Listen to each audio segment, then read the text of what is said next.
কি কি দেখো তুমি? একটু সাদা ড্রেস পরে আমার হাতে দেখতে ওরকম হয়েছে মানুষের মতো। আচ্ছা, পোশাক কেমন? ধূপ সাদা। একেবারেই সাদা। হুম।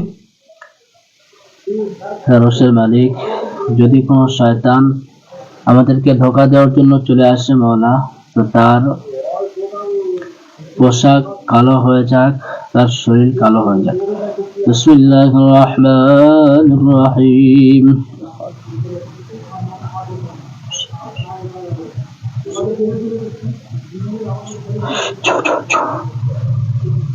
দেখো তো আর চেহারা কেমন দেখা যায়? যা ছিল তাতে আরো ভালো হয়েছে। মানে যেমন ছিল তার থেকে আরো মানে ভালো, সুন্দর হয়েছে। ঠিক আছে, হুজুরকে আমি